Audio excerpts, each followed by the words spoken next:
Hey Eric, How's it going, John? You awake? I shouldn't be awake, but I am awake. Yes. I let's see. Actually, it's 6:06 a.m. at the moment here. I'm in India in Bangalore, and so Okay. I don't know. Got a phone call. Got a phone call this morning that woke me up, and then I couldn't go back to sleep. So, but it's okay. Mm. It's okay. Yeah, it worked out. How are things back in the Oregon lands? It's good. Rain, as expected. I it was Halloween this last week, and Ah, it rained on Halloween as per usual. it But was as we got foretold. a lot more kids come by than we have in a long time. Oh. We still had plenty of candy afterwards, but I think it's my wife had anticipated more kids this year because the amount of candy she said we're going to have so much extra candy left over, and she's like, "Well, I just want to be prepared this year," and it was a good thing because there were a lot more kids than we normally see. So, but it was fun. It was fun, and I did my usual try to hide my favorite pieces of candy around the house, and she did her usual hunt around and find the places where I've hidden candy and put it back in the bowl. So, Okay. but You she do didn't like an find all my hiding an spots. Easter egg hunt for or Yeah, Halloween candy hunt. yeah, Oh, yeah. funny. So that was Halloween, and then my my other exciting thing was we've had a beep in the garage for multiple weeks, but it just Okay. happens occasionally. You're like, where's that coming? So you're in the garage and you're like, is it the furnace? Is it the water heater? Is it one of their fridges? Is there something plugged in behind something that finally figured out it was the garage door opener? Oh, And I'm like, why is the garage door opener beeping? What could that possibly be? And Googled around, and apparently there is a backup battery. And when the backup battery goes dead, oh. it'll beep at you, which, okay, So great. it's like a smoke alarm, Yeah. but Yeah. not It's quite just, as annoying. I'm guessing. no, because it's like every 60 seconds, just a faint little, but what, beep. But once you hear it, you can't not hear it, was kind of the problem. Is I Okay. didn't notice it. And then anyways, so we call up. We're googling, and it's like your battery's dead. I pull the thing off. I'm like, well, I'll just replace the battery. How hard could it be? I have no idea what the battery is. I mean, it's just a bunch of wires and stuff up there. Nothing looks big enough to be a backup battery to open the garage when the power's out, which I don't think that's a feature we've used in the 20 years we've lived in the house. So I was like, can I just bypass the battery if I can figure out which one is the battery? Uh-huh. And I just can't figure it out. And because I don't want to I pull some wires and then the garage door doesn't open anymore. And so I plug those back in. Well, that's not it. And Okay, come anyways, on. got to the point where we're like, I just call somebody. So we called and they come out and they're like, oh yeah. At first they say, oh, this model doesn't have the battery. What is that? And then they pull it apart and they're like, oh, actually, this model does have the battery. But lucky for you, there is a bypass plug. So if you don't care about the battery backup feature, we can just plug in the cable and bypass the battery, and then it just won't open if your power's out. I'm like, that's fine. I've never used it. This So I'm guessing he's this is not a double A battery then, or no, it's a like this big like a blocky. lithium It's ion. Yeah, it's was about a 4 inch by 6 inch block of plastic Huh. with wires coming out of it. And when he pulled it up apart, it had like a PCB board on it. So it does something. Huh. Okay. Anyways, I'm like, yeah, just bypass it, whatever. Well, he can't find the bypass. He finally calls and finds out that the model we have actually is the one model that doesn't have the bypass thing. The only option is to install a new battery. I'm like, Or what a is a new new garage battery? door opener. For a garage door, motor for a feature I never use. Uh-huh. And he's like, well, this is the cost. And I'm like, oh, you're killing me. Anyways, so it ends up he replaces the battery, the beep goes away, all is well. And he took some, he didn't charge me the service fee to roll out. He just charged me only for the battery, which wasn't cheap. But so the beeping has stopped in the garage. So all is well. But I'm serious. Like, isn't a garage door opener, like a new garage door opener, only like $150? Like, Uh, I think they're more than that. Well, let me rephrase. I think the ones that we would have to acquire because we have a heavy insulated garage hmm. has to have. It was larger than that. It was not your like No, it's not run to Lowe's Lowe's and grab a special. $150, thing. So which doesn't matter because when we bought the garage door opener 10 plus years ago to replace the old one, and we bought new doors, we got a lifetime warranty, which they no longer offer. On I discovered this time the springs in the door, but not the motor. So the motor isn't covered, but the springs in the door is, which is great because springs are $800, and I've already had to replace those once, and they're not thrilled that they. Let me just say, they know they offered the lifetime warranty for a very short period of time until somebody in finance did the math and said, "Yeah, don't do that." So we're lucky in And that it's and aspect. it's and So it's lifetime of the homeowner, and you're like, wait, you're supposed to move houses every 5 years on average. Why are yeah, you still there? yeah. So, anyways, so that was my weekend. I no longer have beeps in the garage, and I'll just make one final comment because the other thing I did over the weekend, I don't know if anybody noticed from last week. I think it went through. I just kind of spent the weekend some amount of time updating the mostly security logo and web page and just kind of cleaned it up. It hadn't been touched in 6 years, and I thought, I have some free time this weekend, and that's what I did. So we'll see if anybody notices a difference. There you go. I hadn't gone back out there, although I did see that you had posted new logo, Images in the which yeah the shared album. it looks to me like you put a highlight around the outside. Yes, I made it pop a little bit more, and I Okay. moved the triangle slashes a little bit further. They're 50% as opposed to just the upper left quadrant now. So Okay. Well, I didn't yeah, look closely. Good, nicely done. Thank you very yeah, much. it Thank you looks for your nice. service. I think it's fine. It's all good. It just felt it was like one of those things where I have extra time. I'm just gonna spend some time doing this. Okay. So Well, thank you. Thank you there you very go. much. Thank you very much. I feel bad because Halloween kind of came and went with no celebration really on my part, or I guess one of my boys went to some Halloween party.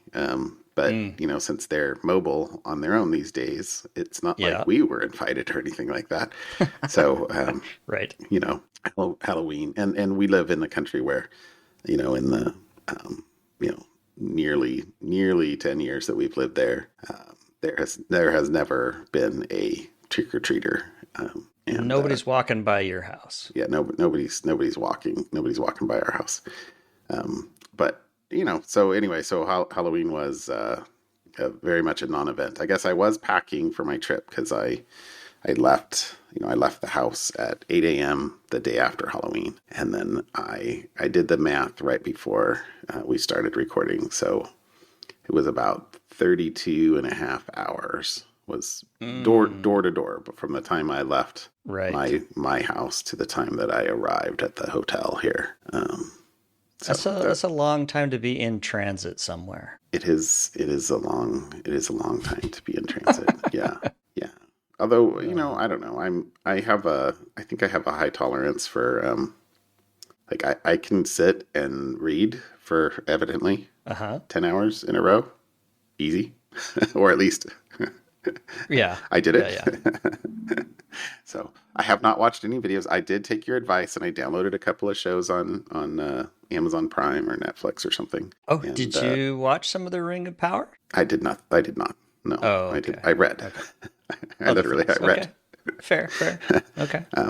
But so it was okay. I mean, so I haven't really done. I didn't really do much fun. I but although I think I did a pretty good job of like adjusting to the time zone, in the sense that I got here and Sunday morning basically at 5 a.m., 5:30, and then kind of crashed for 5 or 6 hours. So woke up pretty late, Mm-hmm. 11:30, 12, and but then stayed up, was able to sleep the next night, and the last couple of days have been great. I've been okay. I have taken like a little bit of after dinner and before night meeting naps, just a little Yeah. bit, just because I was like, and there's no way I'm staying awake, but I'm doing okay.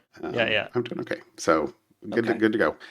Didn't I mean we walked around a little bit around the hotel, but I haven't like even seen any of the roads in person or in daylight. Coming home or coming to the Right. hotel from the airport was in the middle of the night, and so there wasn't traffic. Everybody's been warning me about the traffic, but we're kind of splitting our trip here. So the last 2 days have been Uh-huh. in the hotel boardroom and our meeting room, and then the next 3 days are going to be at In the at office. the office. So um, Nice. you know, I don't know, in an hour or so, I'll be going down and catching a car to the office.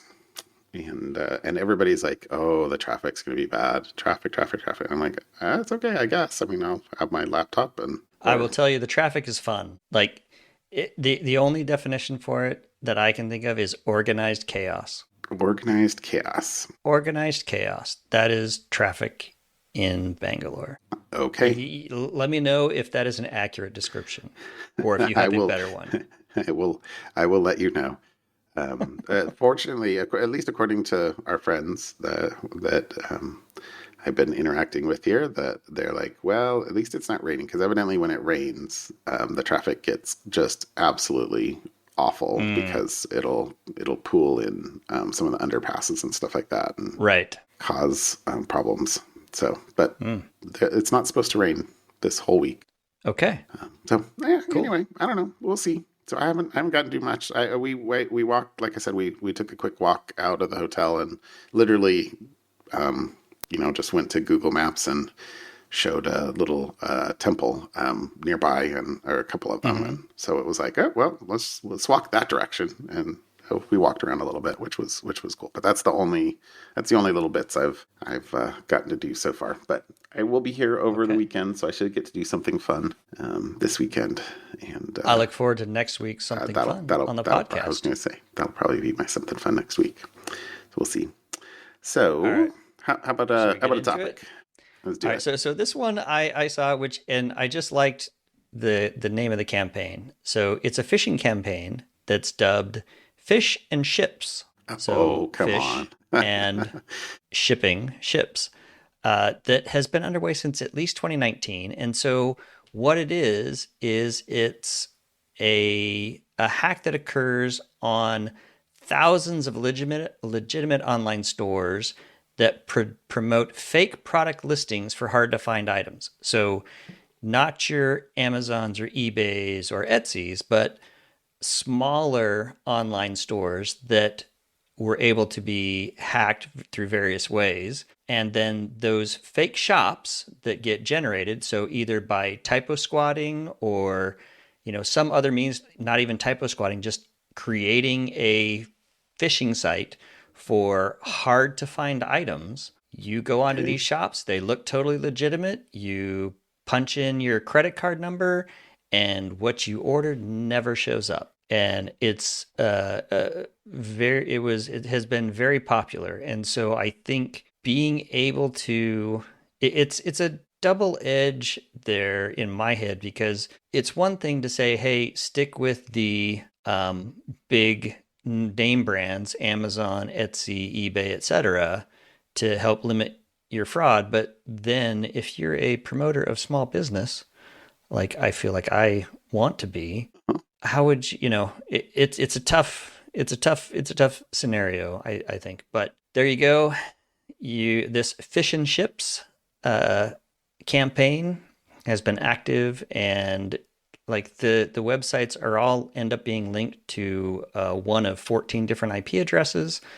I think it should be easy for a security company to flag these types of websites. It's just, do you have that relationship with your security company that they can give you that kind of information to help you? Yeah, that uh, Harry Potter wand used on the set of whatever movie is actually not real, and they're just going to take your money. Or not, yeah. So Hmm. that's my item for this week: is Fish and be ships.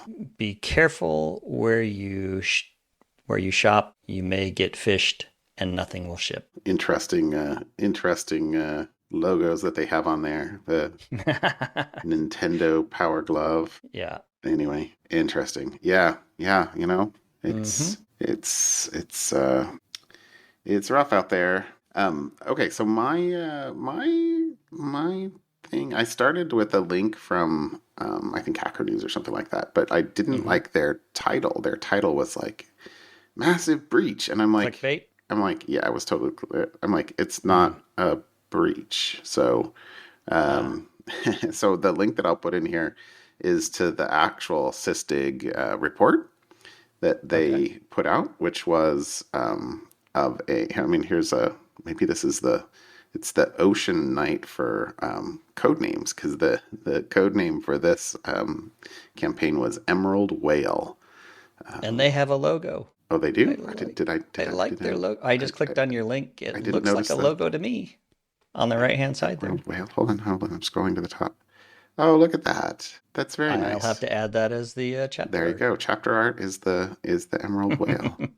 Um, All right. so What is Emerald Whale? well, so it is not a breach. Well, Okay. okay, so maybe so the all the data was stored on a stolen S3 account from a previous victim. So I guess in that sense, there was a breach involved at some point. But what they were doing was they were looking for exposed Git config files in order to steal Git credentials, and then following up by cloning any repositories that they're able to get from Git, and then looking for cloud or other credentials that were stored in those repositories. So, Okay. there's a comment in here that most open repositories are being scanned these days, including by cloud providers like AWS. That if a AWS key is committed into an open repository, AWS will lock down that key automatically. Mm. On scanning, but a lot of these are to smaller and not public repos. So, they were able to steal more than 15,000. It says cloud service credentials, Oof. and just by essentially enumerating, starting by enumerating web IP addresses to see whether or not there were exposed, .git config files. And then this is the actual source article. So there's a lot of good data in here, but the track that they went through as far as they did a good job of laying it out from here's scanning, what are the valid files, downloading the valid files, concatenating everything, and the sort of sluice gates of scripts that were done to narrow stuff down to the not just the harvested credentials, but then the valid credentials, and then the repositories, et cetera, et cetera. So Okay. they say that they found this by via a honeypot that they were running, and I don't know what the TRT stands for, SysDig TRT, but it says they observed an unusual. Threat research team. Oh well, that sounds very imminently discoverable. Thank you. I'm Uh, here for you, John. I appreciate that. It says they saw an unusual list buckets call using an account that had been compromised, and when investigating the bucket, they discovered malicious tools and over a terabyte of data, including compromised credentials and logging data. Analysis of the malicious tools revealed a multifaceted attack, including web scraping, Git config files, Laravel, end files, and raw web data. Mm. So reached out to AWS, which they took down, and it did say, I don't think I took it out, that it wasn't, or the AWS bucket was an exposed bucket from a previous victim. So it said that the log data showed a massive scanning campaign between August and September, and starting with a long list of IP addresses or IP address ranges. The tool set used by Emerald Whale automatically discovered relevant hosts, extracted credentials, and validated the recovered tokens, then used the stolen tokens to clone repositories, both public and private. The tool scans the downloaded repositories and extracts more credentials. Finally, all the results are uploaded to the S3 bucket. So they clearly went spelunking through the output of this campaign. It says they were able to discover more than 67,000 URLs with the path /.git/config exposed. Mm. And then they said they did some investigation on Telegram and found that the list alone sells for $100. Seems cheap. That seems crazy. Anyway, Okay. says that repositories were collected from all the major services such as GitHub, Bitbucket, and GitLab, and that they did their own. It says to get a better estimate of how many of the discovered credentials were valid, we conducted limited analysis on the approximately 6,000 GitHub tokens and determined roughly 2,000 were valid credentials. So they must have done some amount of their own probing with the credentials, which Sure. it's a little bit interesting, but contrary to the initial clickbait headline, it says Emerald Whale isn't the most sophisticated operation, but it still managed to collect over 15,000 credentials. It relied solely on misconfigurations rather than vulnerabilities. Yeah. What was different was the target, exposed Git configuration files. So there you go. That was my topic for the night. Well, I will give you my something fun. Okay. We've talked about alternative energy before, and this one for me was all about the picture, where the other was all about the name. This one is all about the picture. It's micro wind turbines. So if you think of wind power, it's usually these big, huge white towers that have massive spinning blades out in, the middle of a field somewhere, right? Or maybe you're thinking of the Old West where there was, the small little thing. These little micro wind turbines look really cool because they look more like an art installation. Yeah. So they're fake trees that have the turbine looks kind of like a curled leaf. Or a seed pod. Yeah, and when the wind blows, it just kind of spins that. And you can have a whole bunch of them kind of in a cluster to generate that. And those micro turbines are installed in groups, either on the roof of a building or make it look like a wind tree or a bush or a tree somewhere, I don't know. I just thought they looked really cool. And I'll add that as the chapter art for this one. But they're kind of sculptural installations that give back. I just thought it was kind of a cool idea. I'd buy. I don't know that I'd buy a whole tree, but is there could I put instead of a solar panel, can I throw a couple of those up and they'd charge a battery? I have no idea. Anyways, I thought that looked cool. So there's my something fun. That's cool. Today. Okay, yeah. All right. Okay, my something fun. I've been fascinated by these LiDAR findings around the world. I think I've had something funs about that. Yep. Various places. So here's another one of them. And this was a couple days ago where they discovered a new Mayan city in the Campeche. Is that how that's pronounced? It says scientists call Campeche an archaeological blank spot in the Maya lowlands, an area spanning what is now Belize, El Salvador, Guatemala, and southeastern Mexico, in which the Maya inhabited from about 1000 BC to 1500 AD.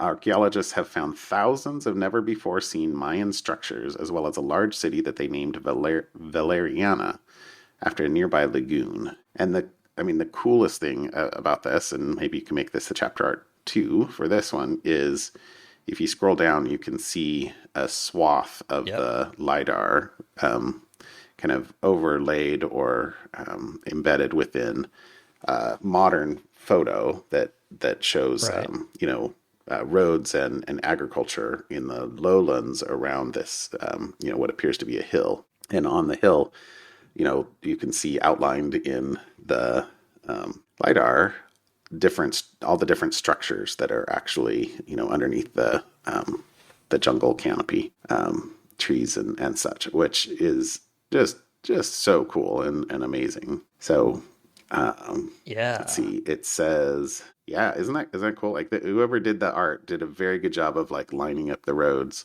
Uh-huh. so they fit, and the structures are huge. It says. Like other large capital cities from Maya sites, Valeriana had a reservoir, a ball court, temple pyramids, and a broad road connecting enclosed plazas. In total, the researchers identified 6,764 structures in Valeriana and other rural and urban settlements of varying sizes. The density of the settlements in the area rivals that of other known locations in the Maya lowlands, and archaeologists had suspected that numerous Maya ruins were hidden in Campeche since at least the 1940s. Super cool. I like it wasn't a super long article. At least the Mm-hmm. is this a CNN? Yeah, the CNN article that I'll link here. But the one other quote I pulled out, it says, dense settlement patterns indicate the Maya were highly organized in managing their landscapes with extensive networks of roads or causeways, residential areas, agricultural terraces, and defensive structures. The antiquity study further indicated the Maya adapted their infrastructure to fit the natural landscape, utilizing sinkholes, ridges, and depressions as part of their urban planning and water management strategies. So, but there you go. Another Mayan city discovered in Campeche. Fun stuff, John. Stay safe. Hopefully, you're getting sleep. And we'll see you in a bit. Sounds good, Eric. Thanks very much. You have a good night. I'll talk to you later. All right. Bye. Bye.